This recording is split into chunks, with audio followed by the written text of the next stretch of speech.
the American dream is such a scam. It's such a scam. It's such a scam. It is a scam. So I was just like, what? Like, I think, again, because I was just more of a sheltered kid, I didn't understand it, and Angel's like, this life that I now that I work so hard for, it's such a scam. And him being so angry, he was like, we're selling this house. I'm like, we are not selling. Like, you can leave, but I am not getting out of this house. Okay.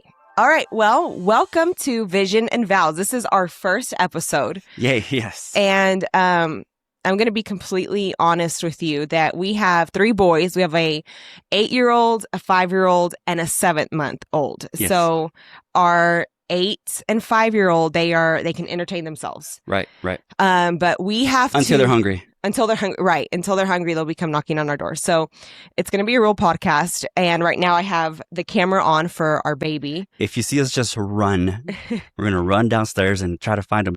Yeah. So this is our podcast, Vision and Vows. Vision and Vows. So it's really the vision of who we are, we are business owners, we have a marriage, we have children, and just our vision for what we want for all of that ministry. Yeah, right. I think so. We can only talk about what has worked for us. So that's what you're going to be hearing. What has worked for us.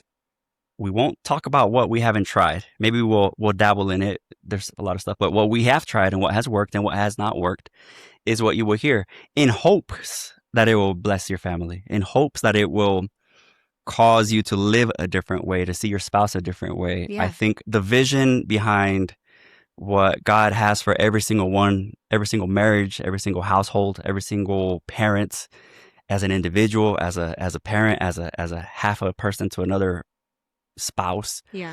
There's a vision that God has for that family. Right. And we hope that as you see how God has done it for us, you can also get a dream of how God can do it for you. Yeah. So just a little backstory. Back in January, and we'll kind of get through that, but I had gone through one of the darkest seasons of my life, just got hit very hard. And I think in the midst of that, as I was seeking the Lord, I just felt pressed, like, start a podcast, because this has never been a dream of mine, never been on a even a vision of mine, but I felt the Lord just saying there's so many people that can benefit through what you've been through and what you're going through right now. And I remember telling the Lord, like, because it was in the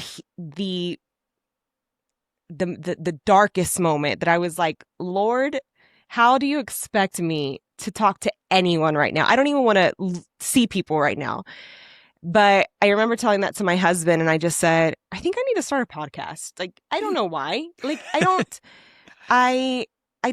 know why. But I just feel like maybe I need an outlet. And so what he did, because he's a great husband, is the next day, Amazon cart was loaded up and boxes were at my door by the end of the week. And I'm going to be honest, I was a little upset about it at first, because I was like, ugh, now I have to do this. But I think that was him being like, you have this like dream, you have this vision, and I'm going to make sure that comes to pass. And so here we are. That was January. We are now in middle of July. Wrapping up July. And for let me give you my side of the story while you're talking about that. And I think I've told you this before. For years, I have asked you, like, hey, babe, like, what do you want to do? I have 100 dreams by 8 a.m. every day.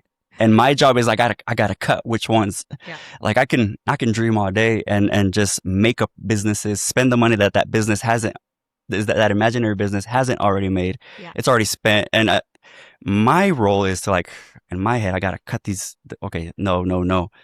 And so when I would ask you year after year of us being married, what is your dream? What is your vision? What do you want to do? Yeah.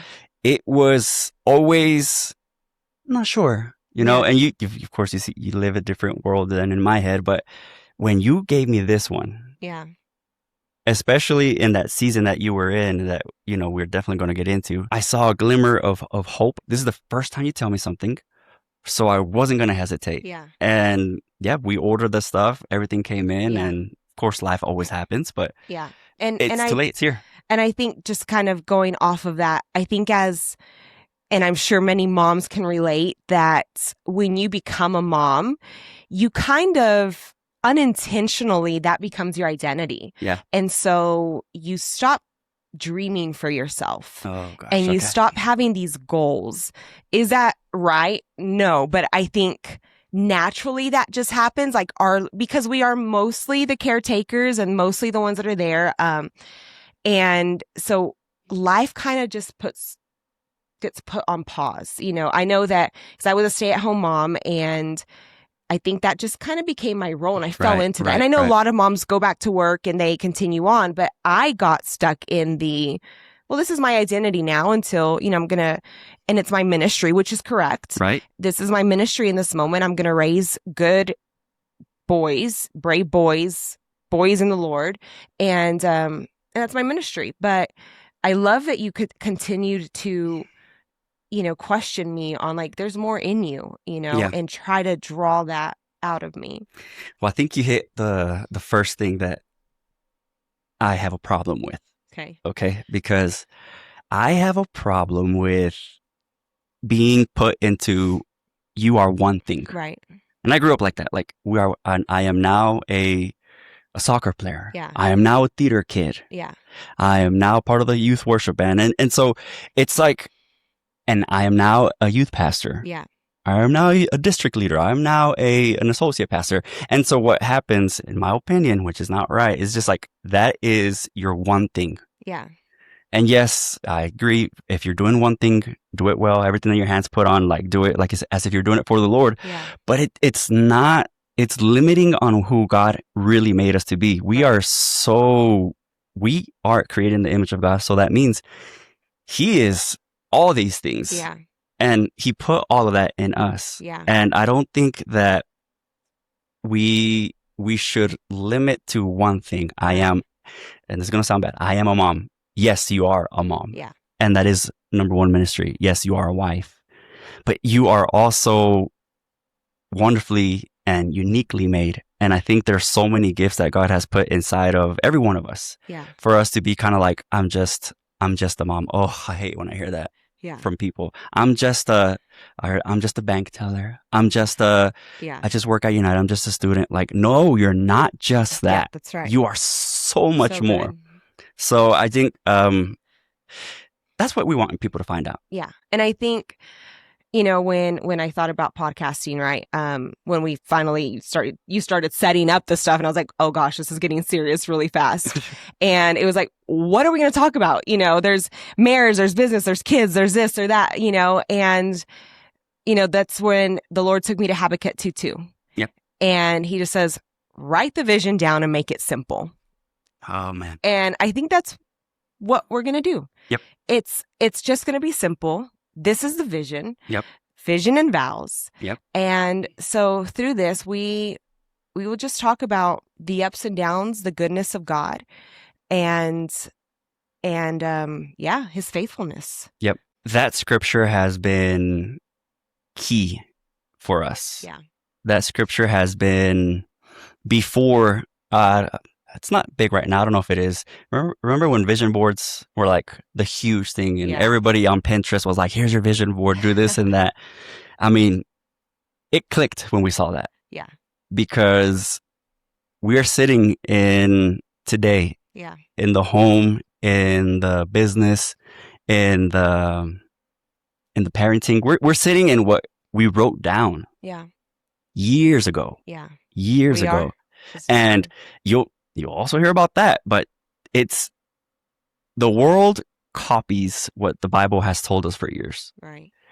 And they call it original. They call it their original thoughts, but God has been telling us and giving us the blueprints for years on how to do it. And I think this one's number one. Right. This one right here. If you can do this, if you can take a pen to paper. Yeah. And write down whatever's inside of you. And we want to give you tips. In fact, I'll start right now for the vision. Okay. Yeah. I believe in the 5 F's. Okay. I haven't seen them anywhere else.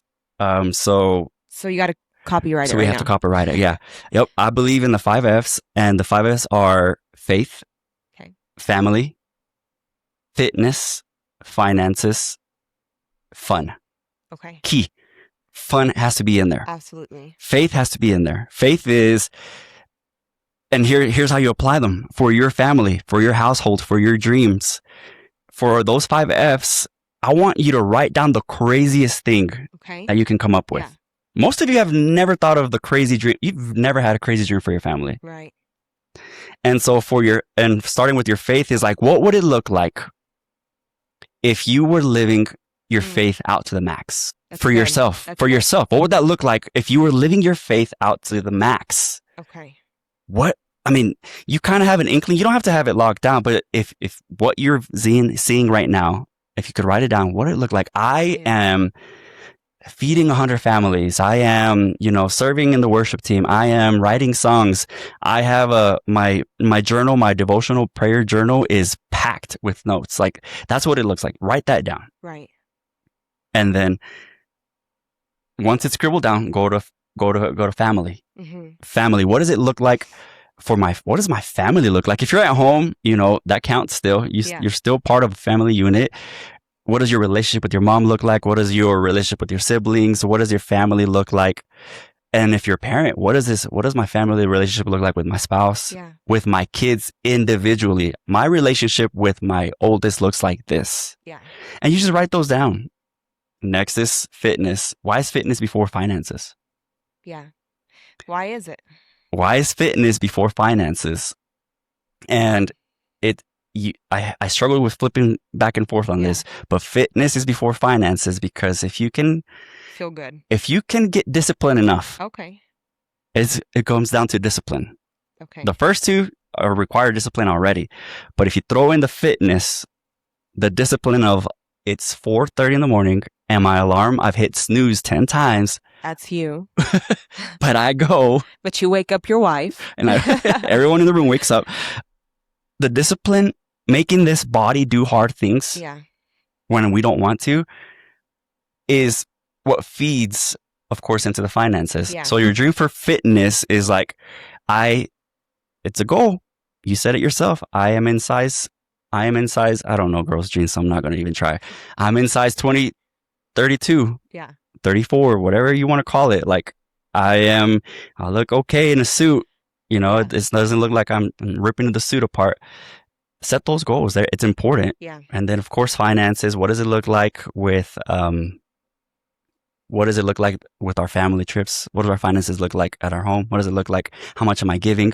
And write those things down. And of course, fun is important, because I found out that through all these years of work that we've been in a grind hustle season. Seriously. For years, it feels like. For years. And we have not that it's healthy, we have not stopped. Yeah. And the only reason we went on a vacation one year was because my mother, made us buy these tickets and we paid it in advance and we went. And so it just made me realize that fun, why are we doing all this if we're not having fun? Yeah. Together as a family, we're not having fun, so write these things down. Yeah. And I think especially when you have kids, I think we've been blessed because we are both stay at home and now, but as the kids are growing up, we've been stay at home, but that doesn't mean that we're necessarily present with the boys all day, because it's, I'm typically with them and they're like, where's dad? He's working. And it's from morning till evening, and they can't bother dad in the office. And so I think that's also where you've had to learn how to balance. Yep. I need to take a 1-2 hour break. We need to go eat.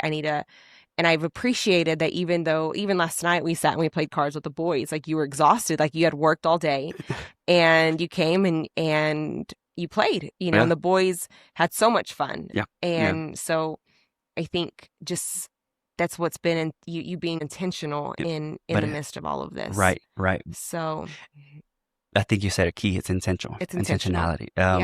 And it doesn't happen if I didn't have a vision of what I had for the family. Yeah. So just kind of backtrack. Kind of who are we? Okay. Yeah. I guess we're episode 1, right? Yeah. My name is Kayla, and Angel. We're starting from the beginning. Nice. Yeah, from the beginning. Okay. My name is Angel. Yeah. And so we've been married 14 years. 14. We're at the year now where it's like, how many years have we been I married? know, Like, what you know, happened? whenever you hit a certain age, you're just like, wait, am I 35, Yes. 36? No, you're 38, honey. Like, what? I missed 3 years. So we're at that age in marriage. I was like, babe, how many years have we been married? I know. So, I'm happy when that's not me asking the question. yeah, So this is true. I was like, ooh, it's This usually is the true. Yeah, guys. the other day I was like, wait, how many? I'm like, he was like, since 2012. I'm like, yeah, but how many years, Angel? And he was like, I caught him still. He didn't know. So It's fast math. yeah. So, again, with this podcast, I think we're just going to kind of take you through our journey and how we have, seen just God show up in our life. God show up in our life in every season because, and we've been business owners for 4 years. 4 years, right? The moment we got married, we started cleaning offices. This is true. So we've been been in business since 14 years now. Yes. So yeah, we had Before we were married, we were already working together. That's true. We started cleaning offices, and we were doing that. Good And times. so we did that. Gosh, for Forever until probably about 10 years. no, 11. Because we did it. Okay, here's why we're stuck on this. Yeah. We could not let those offices go. No. Okay, so Okay, back to our story. Back to our story. Gosh, we can go all over the place. We can't go. That's another thing. So if you're in the comments, like, just be like, hey, y'all need Keep to track. like, Yeah, keep stay track. focused. Finish the story. So 14 years we've been married. We started cleaning offices prior to, and Keeping up the family legacy. Your mom cleaned houses. My mom cleaned houses. yeah. And so we had an apartment we moved into. We were excited, and so yeah, we started cleaning these offices. Let's talk about the 5 F's, okay? So as a family, we got married. We were in our 20s. Your mom said, and your dad, you cannot have her until she's done graduating, until she's finished with school. That's right. And so she graduated in April. Yeah. No, when did you graduate? When did you have your celebration? In April. Shout out to Southwestern University, now Nelson University. But we were married in. Oh, okay, yeah, you were married. We graduated in April. Graduated in April. Got married in June. Got married in June. Yeah. So as soon as we could. As soon as we could. As soon as we could. We were married. Yeah. Okay, and so then we became our own family. Yeah. Yeah, and then it was fun. We had so much fun the first year of marriage. Like the first year of marriage we lived in an apartment. Our cars were paid off. And so it was like our fun year. We were kids. We would play Xbox every night. Like I had a cousin call me the other day. I had a cousin call me the other day, asking something about marriage, and I was like, Angel and I live like piggies. Like we didn't like. We're kids. We were kids. Like seriously, we live like little piggies. I'm embarrassed to say now, but like we just like genuinely enjoyed life. Had fun. We go work out, come home, because eat. you're just figuring it out. Yeah. There is no preparation for what marriage is. Two worlds collide. Yeah. And so we were but it married. didn't always stay fun. Just throwing that out there. But it started out fun. Yeah. Yeah. Well, and then we were leaving the church. Yeah. And we were like, hey, we're about to head out. We want to try something new. I think we were trying something fresh. Yeah. And we got called into meeting. We got called into a meeting, and they're like, these are the conversations that you're having, and this is what's going on. And we want you guys to stick around and help us run the youth ministry. Oof. So then year 1 of marriage, we start running the youth ministry. Yeah. No kids. Yeah. First year of marriage, and running a youth ministry. No kids. Learned a lot. So got a lot of experience running youth. Yeah. That was fun as well. Yeah. I'll give you links to our old YouTube videos of how we promoted our monthly series. But we had that was fun. We had fun youth ministry. Yeah. And then became associate pastors. Yeah. Still cleaning offices. Yeah. A lot of offices on the weekends. It was helping pay the bills. Yeah. And living paycheck to paycheck at this time. Living paycheck to paycheck. Actually in the negative every month. Right. Always in the negative. Yeah. We finally take a swing at the American dream. Yeah. And we buy our first house. Yeah. And then we saved up enough to, like I said, get a little down payment, bought our first house. And then we bought a Mercedes. And then, I'm telling you, we were kids when we got, this is like our first 3 years of marriage. Right. Like we just, We knew nothing. But because it's what you're supposed to do. Yeah, I guess so. You're supposed to go buy a house Yeah. with a white picket fence Yeah. and have a puppy. No, And I did get a puppy. when we did get a puppy, Yeah, and so that was because that's what you're supposed to do. that's what you're supposed to do. And so we have an expensive car with an expensive house Yeah. that we were already living paycheck to paycheck on. Yeah. And this is where the entrepreneurial journey, it's always been in Yeah. you, but I think in me and us, but it only comes when you're sick and tired of being sick and tired. That's it. And we were sick and tired of a weekly, like month to month, and we were doing the American thing. We had our house, we had our dog, we had our car. And do you want me to talk about how we got into this? I guess we're here. Which part? Just kind of like how we sold everything because it was we can. It was in the negative. Yeah. Anyway, we got tired of living paycheck to paycheck, so we started looking into business. Yeah. We tried everything. Yeah, we tried Amazon affiliate. We were so close. We were early before it became a popular thing, and we just ran out of money before we could bring when a I say, shipment in. okay, so we got this house because I feel like guys tend to do this. They leave out a lot of the details. But so we got a house. We were really excited with our, first house. And, we didn't realize all these other. It's expensive to live in a house. It's expensive to live in a house. And I think you had gotten like a little bit of a pay cut at the time. There was something had happened. Anyways, we started struggling real bad to where it was like, oh yeah, Circle was going to shut down. We've got nothing. And then I had gotten let go from my job as well. So it was like, man, we are really struggling. So it was one of those things where like, surely there's more, right? And like, there's more. So Angel started going up the avenue of like, maybe I should do real estate. Maybe. And so he started reading these books and, it just became a struggle of like, man, life is life. And now we can't be playing these video games anymore. Like this is serious now. We got to put that to the side because first 3 years were awesome and they were great. Right. And now it's life. And I think that, whenever you get married, yes, it's, a lot of times, not always. But for us, this was the case of like, oh, this is something mommy and daddy didn't tell us, or warn us about. And it was frustrating when a tire would get flat. Yeah. Oh. It was frustrating when, when every year the inspection sticker would come. Yeah. It's time to renew your tags. And how we dreaded that. Like, we got to go pay for an inspection, $7, and we got to go pay them the DMV. We got to send them money. And for how many years we would still go like months. We're like, got expired tags. Hopefully we don't get pulled over. Yeah. Because it was just like, I don't got it. Yeah. I'm sorry, Texas. I don't got the money to pay for my inspection. And so what were you feeling in that time? Like, I think as the head of the household, you are more seen as you're the provider, Husbands don't come in with that thought. At least I didn't. Yeah. Maybe, there's manly men out there that the first time they come in, like falls on my shoulders. Yeah. I think it's a thought that you are aware of, but you don't know what it feels like. So if I was feeling it, I couldn't pinpoint like, oh, this is the stress that's on me. Yeah. But because again, kids. Yeah.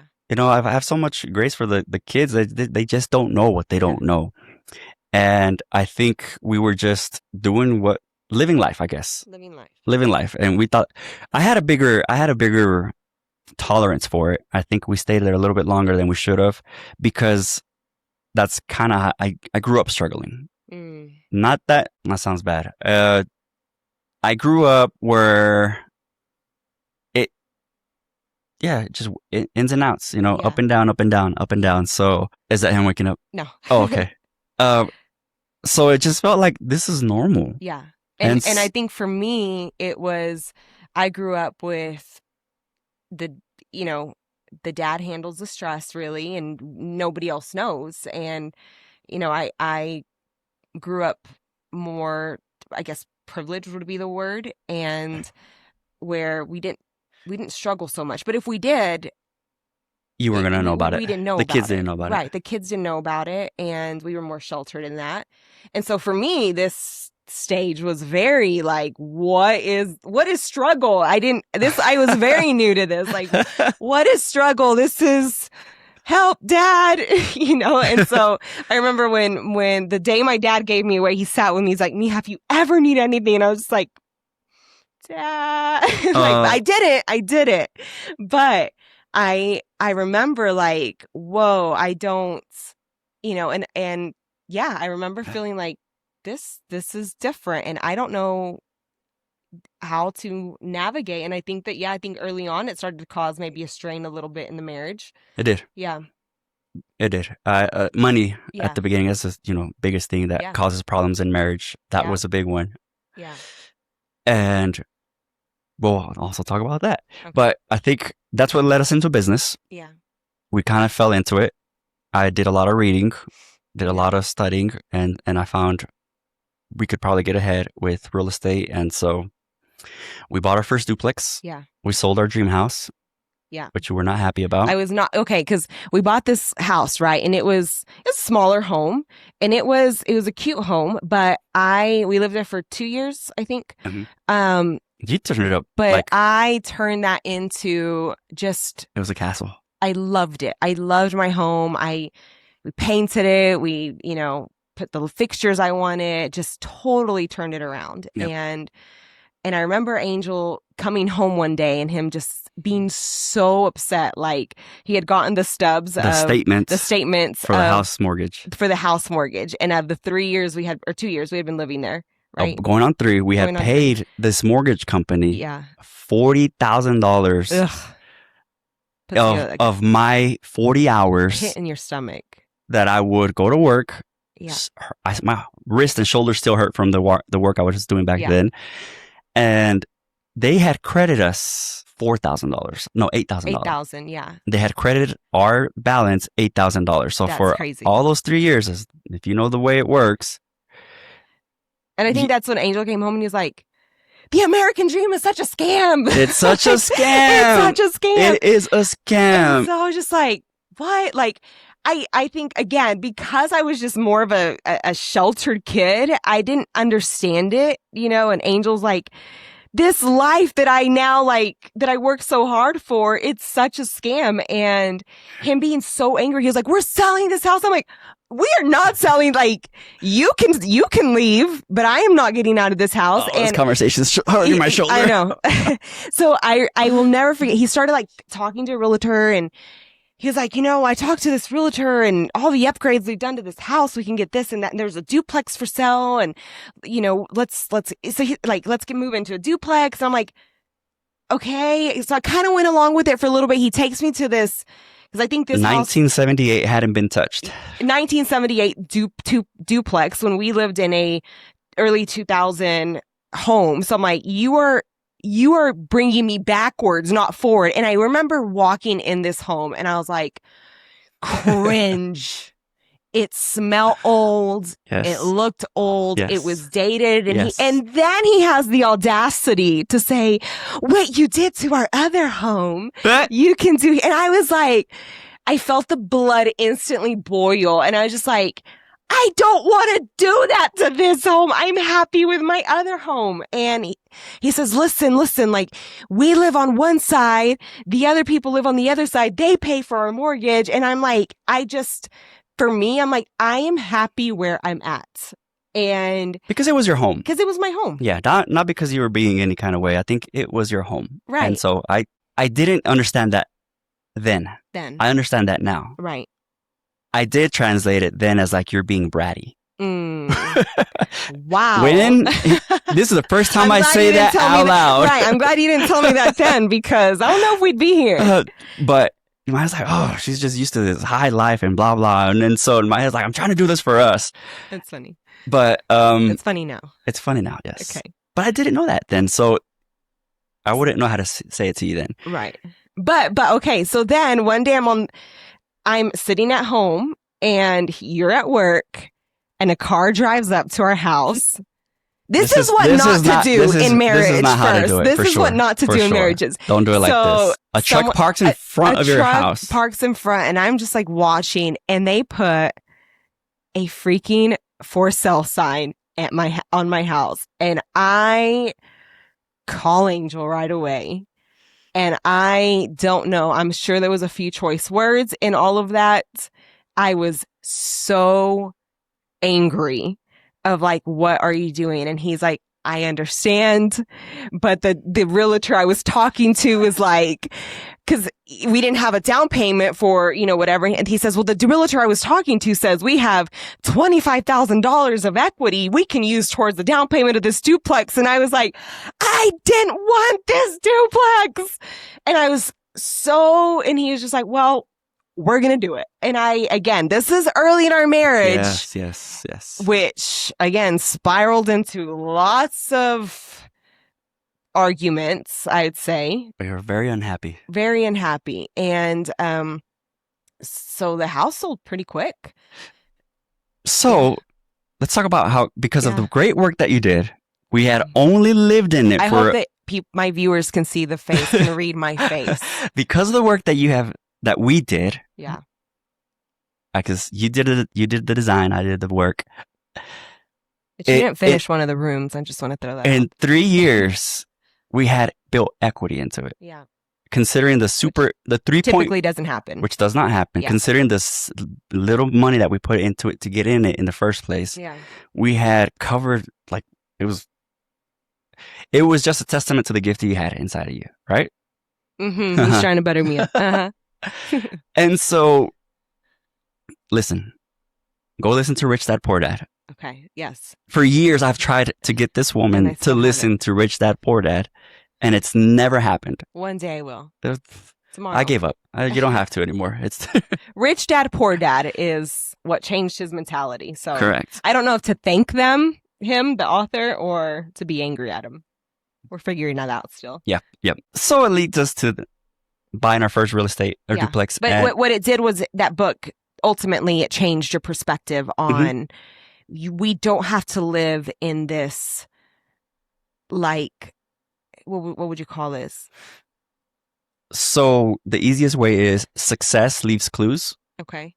And so there are successful people out there that have done certain things and have accomplished certain goals. And they give you the roadmap if we just go looking for it. And so the roadmap was there. And I just started following the steps. Yeah. And yes, you don't have to live in this American dream. Yeah. Which is... The American dream is a scam. It's a scam. And it was very scary. And it was, I don't know if it's going to work, but we're going to take a swing at it. And I'm grateful for you because you eventually came along, and that has been the journey of all of our entrepreneur business. Yeah.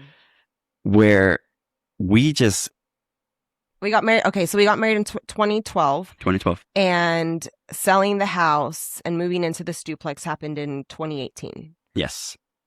2018. Right. Yeah. Yep. So just to put in perspective the years in between. Yep. And we're still cleaning offices.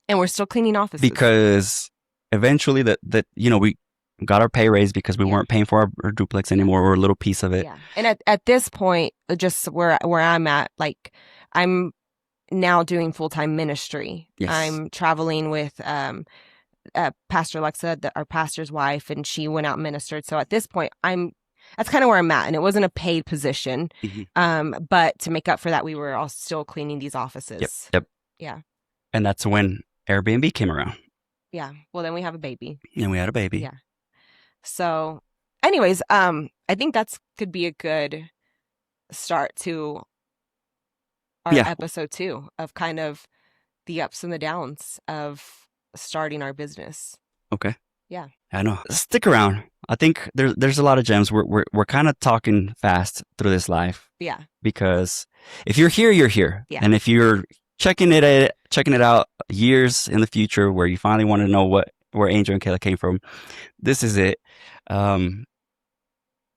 Yeah, I think this is kind of just the business side of who we were, and really just to kind of paint a picture of, man, there was really real struggle. And I know that there will be many viewers on here that perhaps you're in that same situation of, we know that there's more to my husband and I than an 8 to 5 job, and maybe those who are happy in their careers. That's great for you. Not knocking any Not of that, but everybody. some people, because we've had conversations with people, and it's like, I know I'm not called to an 8 to 5 job, and I think that's something that you and I have also felt like, we're not like 8 to 5 job is really, that's not what we feel for our lives, Yep.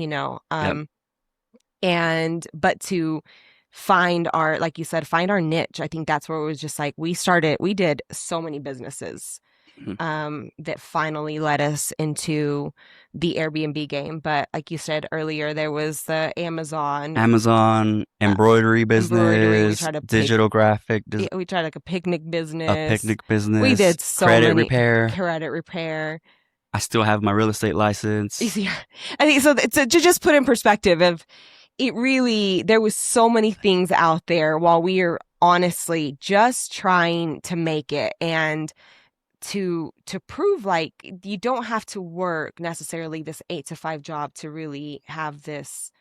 If that is you, yeah. If that is you, I think I've really quickly found out that there are those that are entrepreneurs, and then there's those that don't want to be entrepreneurs, and that's how God made them, and so that's how God has wired them. And again, there's nothing wrong. That's not the end. That's not the only thing that they are. And I guess that's why, it's not we will speak from the entrepreneur's perspective. In that area. But I think that just stick around. I think we've done a lot of struggling. We've done a lot of falling. We've done a lot of fumbling our way through things. Fumbling is the right word. Fumbling our way through things. But each one of them built up for the next season. And we didn't take that, they say you only lose if you don't learn. And we would learn from every single failure. I'm going to say that, from failure. Starting the business, doing the whole brand, putting it out for the world to see, and nothing coming out of it. And I think this time around, we were not looking to show off to the world where we're at and what the brand is doing. But now it feels like a duty for people so that they can catch a vision. And I think that's the entire goal. If anybody's going to flex, it's God helping us through the failures and bringing us here.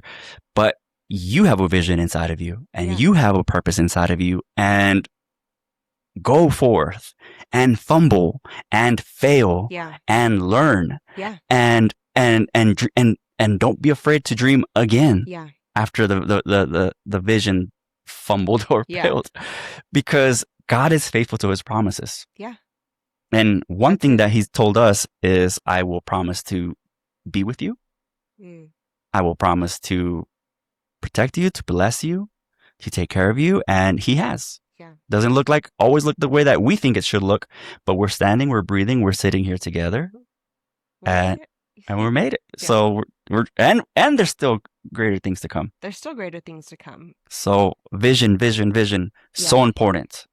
So important. If you do anything today, daydream about this vision that God has for you, for your wife, for your kids. If you're a youngster, start dreaming. And I'm gonna put it to you like this.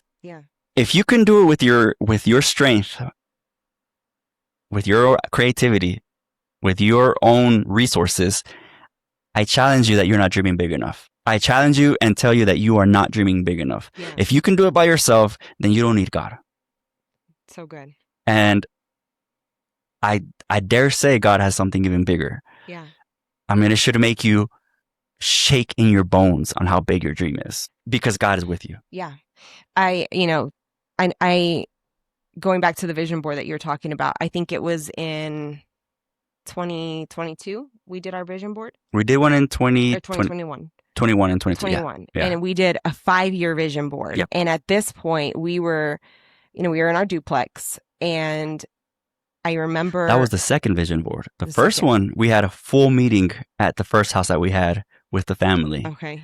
And this is what a barndominium is. Yeah. This is what this. And we had a whole, you know me, I like presentations. Yeah. And it's like, Yes. here's all the numbers. This is what it looks like. That was the first time we put that piece Yeah. in the vision. But at this point too, Angel was showing me, I know this, it'll all make sense eventually, but he had introduced me to these like new concept that people were building, these barndominium houses, and they were so cool. There's these big homes, you know, whatever. So with the second vision board, like he'd be like, we need one. And I'd be like, no, I just want a house. Like, I am simple. I am really, I've learned, even though I think I grew up more of like the privilege, like I am very simple, and an Angel is very like, my dreams are big. Yeah, my head is big. my head and is. I'm very simple. I'm very easy to please. I'm very simple. I am just, get me a house. I'll, you know, except don't take me back to the 1970s house. Like, anyways, so I started kind of getting on board with this barndominium, and so I remember like on this dream board we sat, and I put this on the board. It was a 5-year plan, and I remember sitting back and thinking that will never happen. I specifically remember like, Eek. That could never happen, but I'm gonna just put it on here. And then I remember writing a book is there as well, which coming soon, hopefully, and a few other things that, you know. But I remember specifically the barndominium, and I was just like, that doesn't happen to us. Like we're not there. We don't have that. You know, we're here in Amarillo, and for us, the dream here is you work at Pantex, Yep. or you work in the oil field, Yep. or, you know, you're in the medical field of some degree, and then you can have a house like that. So that wasn't us. Yep. And so I think that was like, neither one of us are in either one of those departments or any of those departments. Like, that's never going to happen. Let me throw this mix in there. I didn't want to say it the getaway. I was a wetback, but I was undocumented. I was undocumented. So that was another thing going for us. Thing. Like, yeah, all the scholarships. That was part of the struggle as well. Yep. Early on is I didn't exist in the United States. Angel was undocumented, and so for the first 5 years of our marriage, it was working on the paperwork. So I think that also goes back to job of he had to work only certain jobs, and so that also played a big role. So, but it all tied back to that thought. I mean, you recently said that to me, that I didn't know that at that time that's how you were feeling, that this is all cute stuff. Yeah. And we're following the trend of making a vision board. But it doesn't really happen to me. Right. Yeah. It doesn't really happen to me. Like, or it happened to things us. It doesn't happen to us because we've been married, you know, at that point, you know, 8 years or so. And it's just like, we're just doesn't happen to us. And you know, I went along with it because, you know, I'm being the supportive wife, and he's always been very big on vision boards. And again, this is why it's vision and vows, because really it is who makes us us. It's the vision of, there's just so much more in your marriage, in your family, in you. And then the vows, the you know, we'll also get a vow is a promise. A vow is a covenant. A vow is, you know, something that God is so intentional on who He partners you with. Yeah.